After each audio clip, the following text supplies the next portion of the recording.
Foods చూసుకుంటే మనకి ఆకుకూరల్లో ఎక్కువ ఉంటుంది.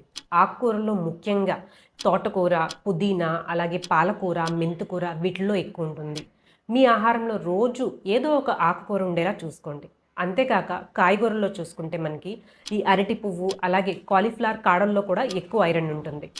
మీకు రాగుల్లో కూడా ఐరన్ ఉంటుంది. రాగి పిండి లేదా రాగి జావ ఎక్కువ యూజ్ చేయడానికి ట్రై చేయండి. ఈ నువ్వుల్లోనూ, అలాగే బెల్లంలో ఎక్కువ ఉంటుంది. బెల్లంలో ముఖ్యంగా తాటి బెల్లంలో చాలా ఎక్కువ ఐరన్ కంటెంట్ ఉంటుంది. సో మీరు షుగర్ని ఈ తాటి బెల్లంతో రీప్లేస్ చేసుకుని రోజు వాడుకోండి. ఇవే కాకుండా మనకి బీట్రూట్, దానిమ్మ, ఖర్జూరం, అలాగే ఎండు ద్రాక్షలో కూడా ఎక్కువ ఐరన్ కంటెంట్ ఉంటుంది.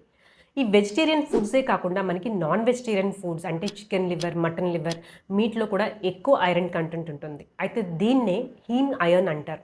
ఇది హీమ్ అయర్న్ మన బాడీకి ఎక్కువ అబ్జర్బ్ అవుతుంది. ఈ వెజిటబుల్స్లో ఉండేదాన్ని నాన్ హీమ్ అయర్న్ అంటారు. దీని అబ్జార్ప్షన్ కొంచెం తక్కువగా ఉంటుంది. సో మనం ఎప్పుడైనా సరే ఐరన్ రిచ్ ఫుడ్స్ తీసుకున్నప్పుడు వైటమిన్ సి రిచ్ ఫుడ్స్ కూడా తీసుకోవాలి. ఎందుకంటే ఈ వైటమిన్ సి అనేది మనకి ఐరన్ అబ్జార్బ్ అవడానికి చాలా బాగా హెల్ప్ చేస్తుంది. ఈ వైటమిన్ సి వచ్చి మనకి ఎక్కువ పులుపు పదార్థాల్లో దొరుకుతుంది. అందులోనూ ముఖ్యంగా సిట్రస్ ఫ్రూట్స్ లైక్ లెమన్ అని, ఆరెంజ్, ముసంబి, కివి, ఉసిరికాయ, జామకాయల్లో ఎక్కువ ఉంటుంది.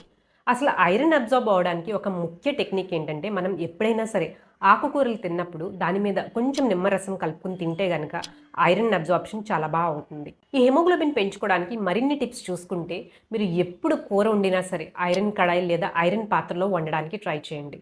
సో అందులో కడాయిలో ఉన్న ఐరన్ మన బాడీకి బాగా అబ్జార్బ్ అవుతుంది. మీరు ఎప్పుడైనా వెజిటబుల్ జ్యూసెస్ లేదా ఫ్రూట్ జ్యూసెస్ తీసుకుంటే అందులో కొంచెం నిమ్మరసం కలుపుకొని తీసుకోండి. ఆ ఫ్రూట్ జ్యూసెస్లో ఉన్న ఐరన్ అలాగే ఈ నిమ్మరసంలో ఉన్న వైటమిన్ సి రెండు కలిసి అబ్జార్ప్షన్కి చాలా బాగా హెల్ప్ చేస్తుంది. రాగి పాత్రలో ఉంచిన నీళ్ళు ఎక్కువ తీసుకోవడానికి ట్రై చేయండి. దీనివల్ల కూడా ఐరన్ లెవెల్స్ ఇంకా మినరల్స్ కూడా మన బాడీకి బాగా అబ్జార్బ్ అవుతాయి. ఇవే కాక మనం ఎప్పుడు ఐరన్ తీసుకున్నా సరే దాంతోపాటు కాల్షియం తీసుకోవద్దు. ఎందుకంటే ఈ కాల్షియం అనేది ఐరన్ అబ్జార్ప్షన్ని ఇన్హిబిట్ చేసేస్తుంది. మీ బాడీలో ఐరన్ అబ్జార్బ్ అవ్వడానికి